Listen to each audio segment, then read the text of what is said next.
Hello, my dear psychology enthusiasts. I am Tanya and I welcome you all to my channel Psyched by Tanya. In the last session, we started with chapter number 4, Psychological Disorders, in which we read till the cognitive model underlying abnormal behavior. And in today's session, we are going to start with its humanistic existential model. So, without any further delay, let's begin.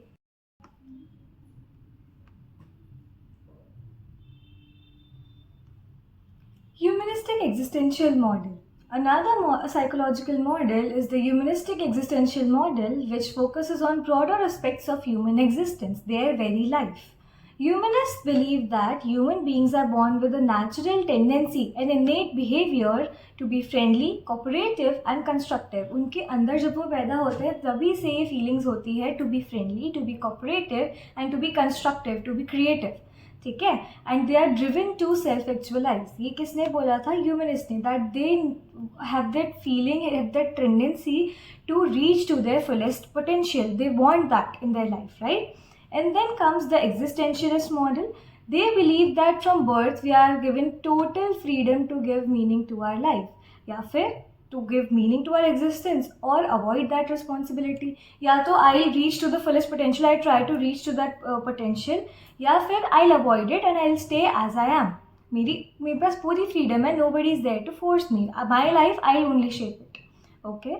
Those who shirk from this responsibility would live empty, inauthentic and dysfunctional lives. But the thing is, if you do not fulfill that responsibility, or your life would be very empty, you would feel inauthentic, because all the other people around you would be doing that except you, right? And dysfunctional lives. In addition to the biological or psychosocial factors, sociocultural factors such as war, violence, group prejudice, discrimination, economic and employment problems and rapid social change put stress on most of us and can lead to psychological problems in some individuals. ये सारे factors किसके अंदर आएंगे? Socio cultural model.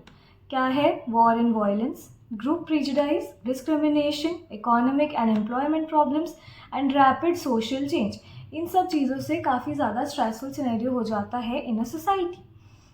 Abnormal behavior is best understood in light of social and cultural forces that influence an individual, because we are shaped within a society, right? We are shaped within our culture.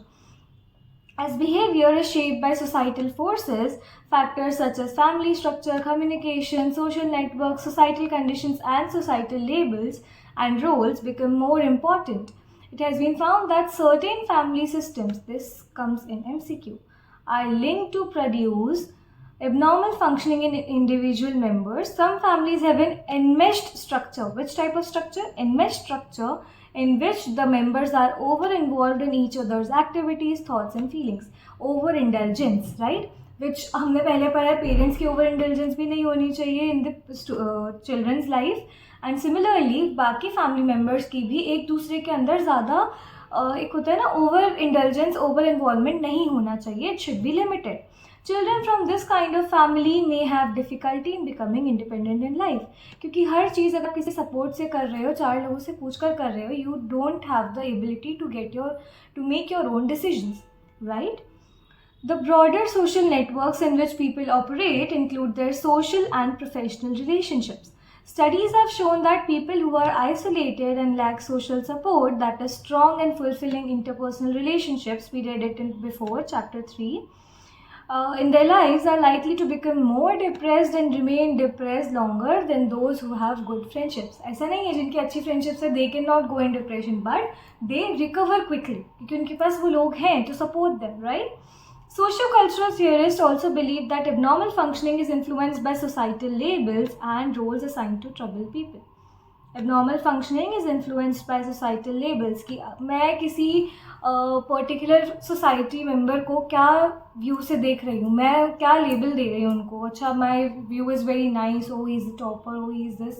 ठीक है, ऐसा है तो they will feel happy and उनकी development better होगी, they will feel confident.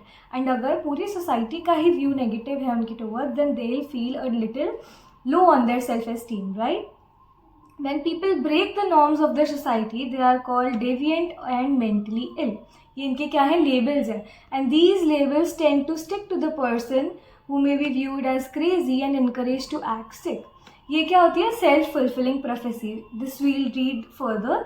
इसमें क्या होता है? जो लेबल आपको असाइंड होता है, जो आपका एक नॉर्मल व्यू है in the society, you tend to act like that. आप स्टार्ट कर देते हो वैसे एक्ट करना कि हाँ ठीक है, people are saying this to me, maybe I am like that, and they actually start reciprocating that behaviour, which is wrong. The people gradually learn to accept and play the sick role. वो acceptance हमें आ जाते हैं कि ठीक है मैं तो ऐसा ही हूँ, and they do those things which for which they are mocked upon, right, and functions in disturb manner. In addition to these models, one of the most widely accepted explanations of abnormal behavior has been the diathesis stress model. This one is very important and comes in your exams. इसके 3 parts में आपको answers लिखना होता है, ठीक है. This model states that psychological disorders developed within a diathesis, which is the biological predisposition or any क्या बोलेंगे कि ऑलरेडी आपके अंदर वो चीज़ इनकलकेटेड है, बस उसको एक्सप्रेस होना बाकी है, ठीक है. Is set off by a stressful situation, कि आपके अंदर कोई एक पर्टिकुलर प्रीडिस्पोजिशन था फॉर दैट स्ट्रेस, कि इस चीज़ से आपको स्ट्रेस कॉज होगा, and as that particular stressful situation arrives, that sets off, that activates, right. This model has 3 components, ठीक है. फर्स्ट इज द diathesis और the presence of some biological aberration which may be inherited. आपके parents के through आप में transfer हुआ हो, right. The second component is that the diathesis may carry a vulnerability to develop a psychological disorders, कि अगर वो चीज़ आप इनकाउंटर करते हो, then you may suffer from psychological disorders related to that situation, related to the extent, ठीक है. This means that the person is at risk. Vulnerability is at risk and at risk or predisposed to develop the disorder. Predisposition है या फिर you are at risk कि अगर आपने उस चीज़ को encounter करा, then you may suffer from it.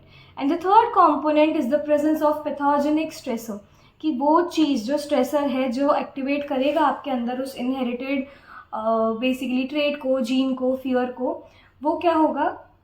Pathogenic stressor, that is factors or stressors that may lead to psychopathology.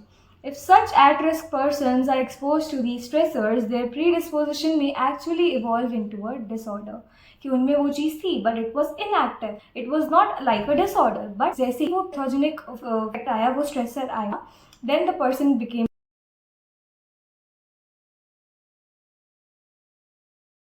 की जो diathesis थी, जो predisposition थी to get ill और mentally disordered because of that, वो अब activate हो जाएगी, ठीक है. This model has been applied to several disorders including anxiety, depression and schizophrenia. Then finally we are starting with the major categories of psychological disorders. First is the anxiety disorders. One day while driving home, Jeb felt his heart beating rapidly. ये सारी जो symptoms जहाँ भी आ रहे हैं, keep noting them, क्योंकि ये chapter में से आपके पास case studies आएंगी. हर marker question में आपके पास case study आएगी, and you will have to guess with the symptoms only कि इंसान को कौन सा disorder है. So you should mark these symptoms which come around and just note them at one particular place कि हाँ ये चीज़ इसको direct कर रही है, इसको imply कर रही है, ठीक है. So heart beating rapidly, he started sweating profusely and even short of breath. तो ये सारी चीज़ें किसका एग्जाम्पल है, किसके सिम्टम है? एंजाइटी डिसऑर्डर के. He was so scared that he stopped the car and stepped out. In the next few months these attacks increased and now he was hesitant to drive for fear of being caught in traffic during an attack, कि मैं निकलूंगा कैसे फिर. They have started feeling that he had gone crazy and would die. This also is a symptom. Soon he remained indoors and refused to move out in the house. This you can confuse with depressive disorder, लेकिन ध्यान रखना कहाँ पर लिखी हुई है, कौन सी lines. यहाँ पर बहुत इंपॉर्टेंट है टू टेक केयर कौन सी लाइन कौन से पैराग्राफ से आई है, कौन से डिसऑर्डर के पैराग्राफ से आई है, ठीक है. We experience anxiety when we are waiting to take an examination or to visit a dentist or even to give a solo performance. हमें थोड़ा anxious फील होता है, हमारे पैर शेक करने लग जाते हैं, हाथ शेक करने लग जाता है, we start trembling. राइट.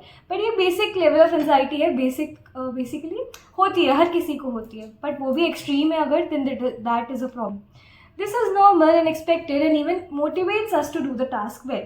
वो वाली जो एंजाइटी होती है, it makes us do the task properly, कि मुझे बेटर करना है performance, right. On the other hand, high levels of anxiety that are distressing and interfere with effective functioning indicate the presence of an anxiety disorder. कि अगर वही वाली चीज़ है कि अगर कम लेवल पर है, माइल्ड है ना, आपको मोटिवेट कर रही है, आपको एक पॉजिटिव आउटलुक में लेके जा रही है to perform better, then that is good, there is no problem with it. ठीक है. बट अगर वो आपके लिए डिस्ट्रेसफुल है, आपको हार्मफुल लग रही है, then that may be a cause of anxiety disorder. ठीक है. The most common category of psychological disorders.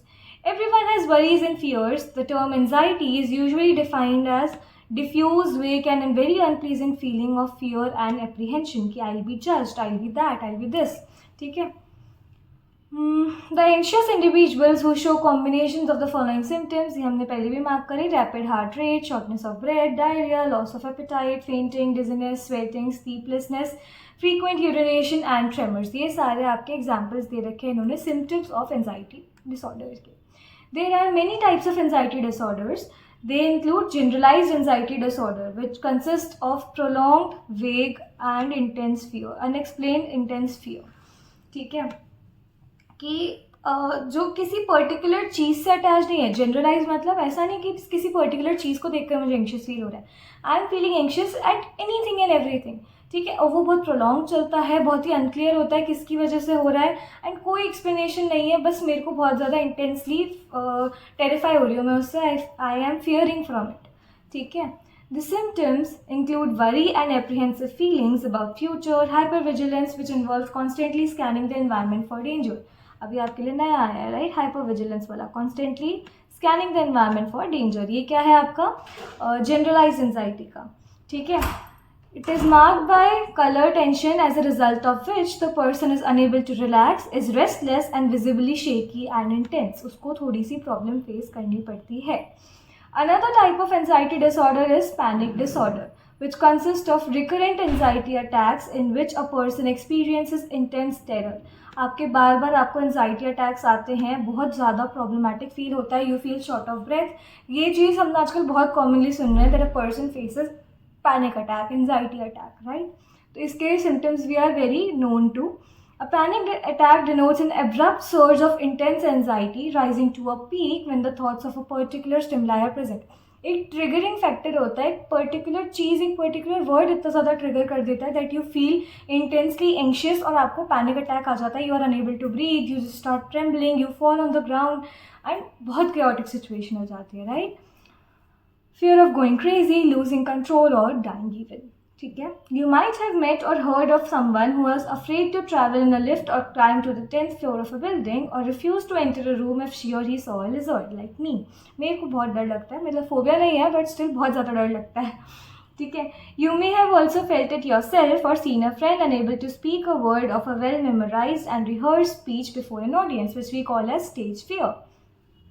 These kind of fears are termed as phobias. People who have phobias have irrational fears related to particular और specific objects, people और situation. Generalized anxiety में क्या था, हर किसी चीज़ को देखकर. ठीक है. पैनिक डिसऑर्डर में क्या था कि हमें एक पर्टिकुलर ट्रिगरिंग पॉइंट से, वो वर्ड भी हो सकता है, कुछ भी हो सकता है, उससे हमें बहुत ज़्यादा एंशियस फील हो रहा है. Then comes phobia, irrational intense fear, कुछ हुआ नहीं है उस चीज़ से, कुछ होने नहीं वाला, but you feel it is going to harm you, it is going to affect you. ठीक है. तो you are very much fearing of it. Phobias often develop gradually or begin with a generalized anxiety disorder. पहले आपको हर चीज़ से लगेगा, फिर उसके बाद एक पर्टिकुलर ऐसी चीज़ मिलेगी जिससे तो बहुत ही डर लग रहा है, भाई साहब ये तो आनी ही नहीं चाहिए आँखों के सामने. Then there are 3 main types of phobias जिनको इन्होंने ग्रुप करा है. First is specific phobias. ये बहुत कॉमन है.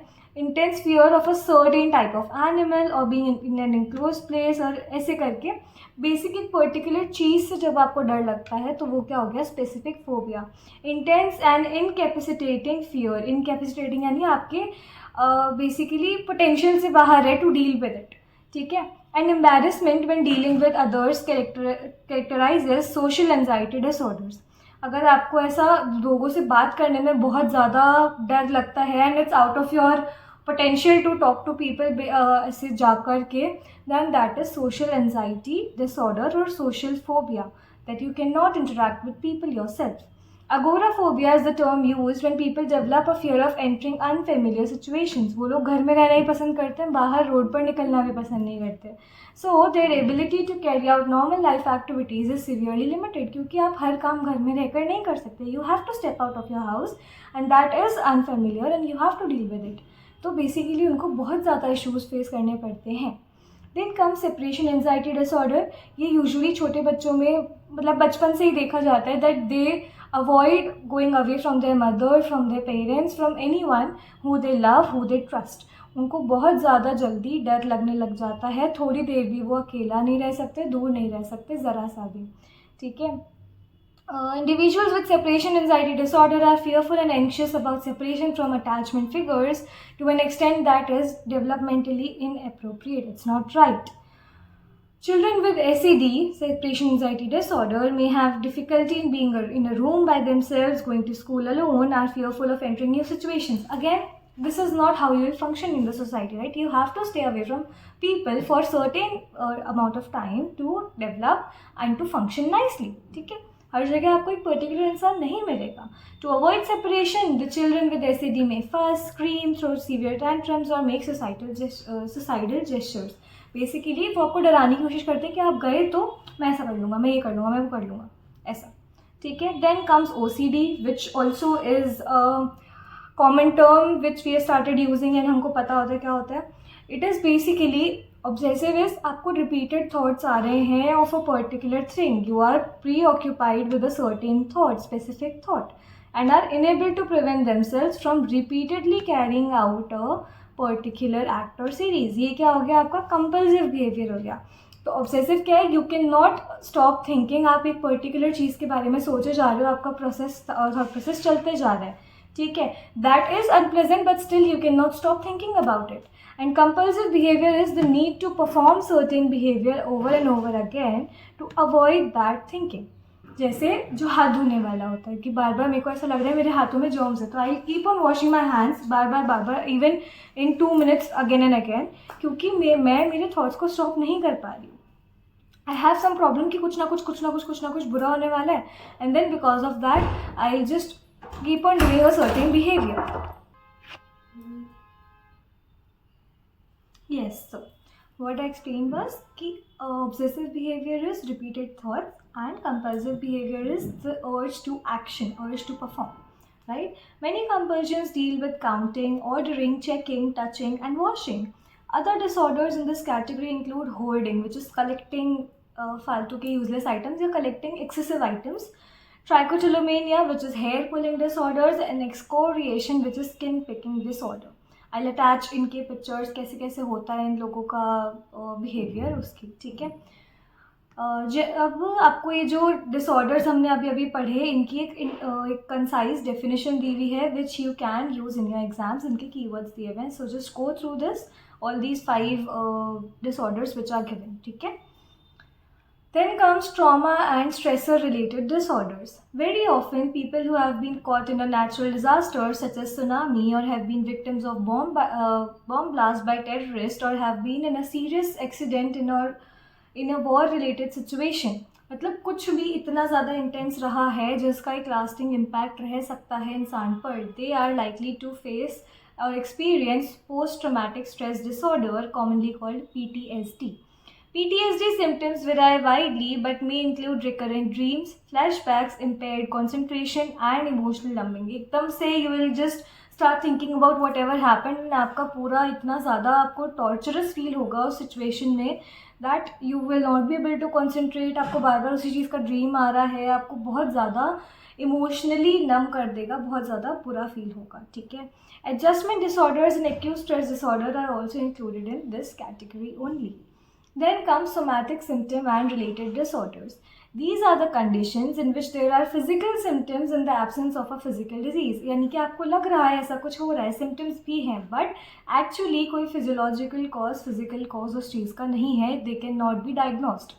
In these disorders, the individual have psychological difficulties and complains of physical symptoms for which there is no biological cause. यानी symptoms तो हैं, feel हो रहा है इंसान को, but they cannot find any biological cause to it. Actual में body में कहाँ क्या फंक्शनिंग में प्रॉब्लम है वो चीज़ नहीं मिल पाती है.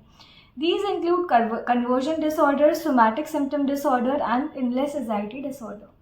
First comes somatic symptom disorders. It involves a person having persistent body related symptom. कुछ तो ऐसा है जो बहुत टाइम से लग रहा है कि तो चलते ही जा रहा है, मेरे को, मैं ठीक नहीं हो पा रही इस चीज़ से, ठीक है. They are not related to any serious medical condition. ज़रूरी नहीं है कि हो सकता है हो, तब तो आपको कॉज मिल गया, बट दे मे और may not be related to any biological cause, any medical condition. People with this disorder tend to be overly preoccupied with their symptoms and they continually worry about their health and go on frequent visits to the doctors. ठीक है, opposite भी आएगा इसका just अभी. ठीक है, तो इसकी वजह से इनकी जो एक्चुअल जो डेली लाइफ होती है उसमें डिस्टर्बेंस आती है, फीवर आता है, क्योंकि आप डेली डॉक्टर के पास जा रहे हो, आप बहुत ज़्यादा टेंशन ले रहे हो, तो because of all that. Illness anxiety disorder, आपको बार बार बस ये डर लगते रहता है, आपने आसपास में सुना अच्छा इसको ये प्रॉब्लम हो गई, इसको ये बीमारी हो गई, इसको ये डिजीज़ हो गया, and then you start worrying, आपको एंजाइटी होने लग जाती है कि क्या पता मुझे भी ये चीज़ हो रही हो, मुझे हो गई हो, मेरे को ऐसा, मेरे को वैसा. ठीक है, they worry about the possibility of getting a disorder और गेटिंग अ सीरियस इलनेस. ठीक है, this is accompanied by anxiety about one's health. Individuals with illness anxiety disorder are overly concerned about undiagnosed disease, negative diagnostic result and do not respond to assurance by doctors. ठीक है, उनको एकदम से डर लगने लग जाता है about anything. In general, both somatic symptom disorder and illness anxiety disorder are concerned with medical illnesses. But जिस तरह से उनको एक्सप्रेस किया जाता है वो डिफरेंस है. सोमैटिक सिम्टम डिसऑर्डर में आपको फिजिकल कंप्लेंट्स देखने को मिलेंगी कि हाँ मुझे फील हो रहा है, बट इलनेस एंजाइटी डिसऑर्डर में आपको कुछ नहीं होगा. इट्स जस्ट एंजाइटी जो आपको दूसरों को सुनकर या ऐसे ओवरऑल सोसाइटी में क्या चल रहा है उसको देखकर होने लगेगी. ठीक है, then comes conversion disorder. Conversion disorders are reported loss और ऑफ पार्ट और all of some basic body functions, जैसे कि paralysis, blindness, deafness and difficulty in walking. ये जनरली आपके सिम्टम्स हैं जो इस डिसऑर्डर में, कन्वर्जन डिसऑर्डर में देखे जाते हैं. People feel that they are unable to move their body, they are paralysed, they feel that they are unable to see, they are unable to hear. These symptoms may occur after a stressful experience and may be quite sudden. पता नहीं चलेगा कि कैसे आपको ये चीज़ हो रही है, बट यू स्टार्ट फीलिंग एकदम से ऐसे पूरी बॉडी नम हो जाएगी, तो you feel that I am paralysed. तो ऐसी चीज़ें हो जाती है जिसका कोई बायोलॉजिकल कॉज नहीं हो. This is the keyword for all the somatic symptom disorder, somatic disorders basically. ठीक है, then comes dissociative disorders. Dissociation can be viewed as severance of connections between ideas and emotions. कितना ज़्यादा आप अपने ideas को, अपने इमोशंस को अपने ऊपर हावी होने देते हो कि you reach to the world of unreality, estrangement and depersonalisation. ऐसी फीलिंग्स आपके अंदर आ जाती है. And also you sometimes lose your identity और you face a shift of identity कि you personalise somebody else in yourself. ठीक है, इतना ज़्यादा अनरियल हो जाते हो. Sudden temporary alterations of consciousness that brought out painful experiences. एकदम से आप अपने कॉन्शियस बिहेवियर से चले गए हो, you are unaware of whatever is happening with you, your identity, your life. ठीक है, these are what dissociative disorders. Conditions included are dissociative amnesia, dissociative identity disorder, depersonalization और डीरियलाइजेशन डिसऑर्डर. अब इसका क्या है एक्सप्लेनेशन, ये हम पढ़ते हैं. डिसोसिएटिव एमनीशिया में क्या होता है, by extensive but selective memory loss. एक पर्टिकुलर पार्ट ऑफ लाइफ एकदम खो गया, पता ही नहीं कहाँ गया, वो चीज़ एक्सपीरियंस करी है एकदम से, इट्स जस्ट ब्लैंक आउट. मतलब ऐसा हो सकता है मैं अभी 18 साल की हो गई, मेरे को याद ही नहीं है जब मैं 16-17 साल की थी मेरा उस बीच के स्पैन में क्या हुआ. सिलेक्टिव, एक्सटेंसिव बहुत ज़्यादा है, 16 to 17 की एज में I don't remember what I did, what I was, कुछ नहीं याद है मुझे, एकदम से मैं सब कुछ ब्लैंक हो चुकी हूँ, मैं भूल चुकी हूँ. ठीक है, तो वो पर्टिकुलर टाइम पीरियड जो एकदम से मेरी मेमोरी से एक्सटिंग्विश हो गया है, that is what dissociative amnesia means. Some people can not remember anything about their past. Other people can no longer recall specific events, people, places, and even while their memory of other events remain intact. May be मैं एक party में गई and मेरे को कुछ particular time period का कुछ याद ही नहीं है, मैं एकदम भूल चुकी हूँ. So what would that be, dissociative amnesia. A part of dissociative amnesia is dissociative fugue. ये बहुत ज़्यादा पूछा जाता है एग्जाम्स में. What is dissociative fugue? As an essential feature of this could be an unexpected travel away from home and workplace, the assumption of a new identity, and the inability to recall the previous identity.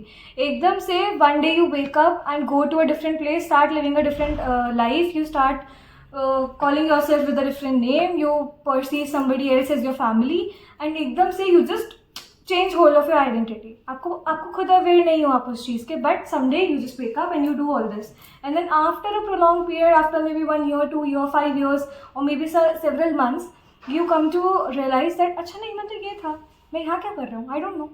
तो वो वाली चीज़ is dissociative fugue.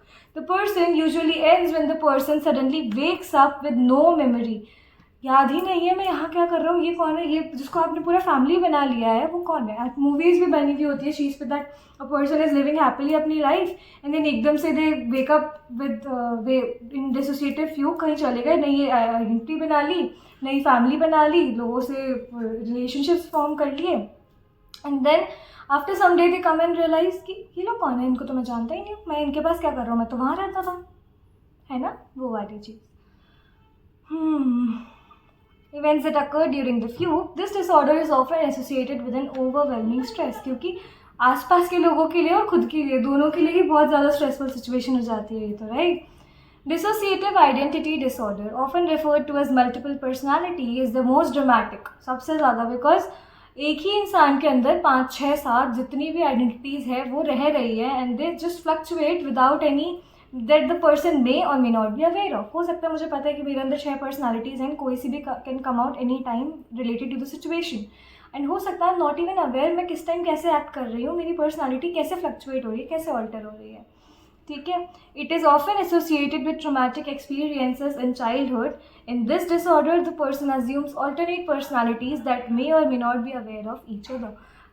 अगर किसी इंसान में 5-6 personalities हैं तो हो सकता है उन 5-6 पर्सनालिटीज़ को एक दूसरे के बारे में पता हो कि हाँ they also exist with this same person, और maybe they are unaware of that. ठीक है. Then comes the last, which is depersonalisation और डीरियलाइजेशन disorder. This involves a dream-like state in which the person has a sense of being separated both from self and from reality. कुछ idea नहीं है.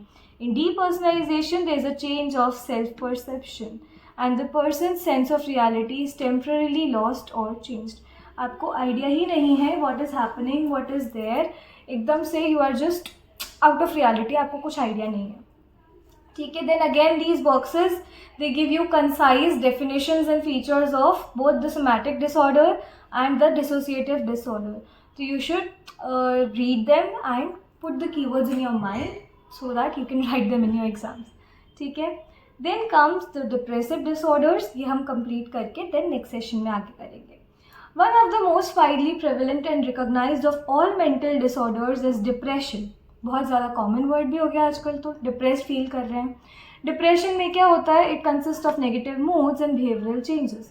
Depression can refer to a symptom और a disorder. In day to day life we often use the term depression to refer to normal feelings after significant loss such as breakup of a relationship और the failure to attain significant गोल.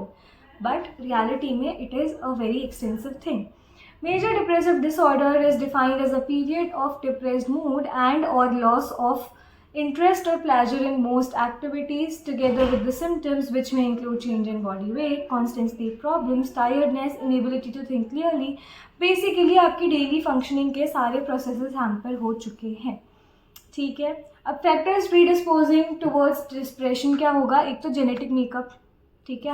हमने ये चीज़ तो बहुत ज़्यादा देखी होगी. एक pregnant mother को बिल्कुल भी स्ट्रेस में नहीं डाला जाता है, उनको बिल्कुल भी नेगेटिव इमोशंस फील नहीं करने देते, because we believe that it may affect the child. And ऐसा होता है. If the mother is feeling depressed, if the father is feeling depressed and उस टाइम पर द बेबी इज़ कंसीव्ड और the formation उस टाइम पर हुआ है, तो there is a chance that it is in their genes to be prone to depression.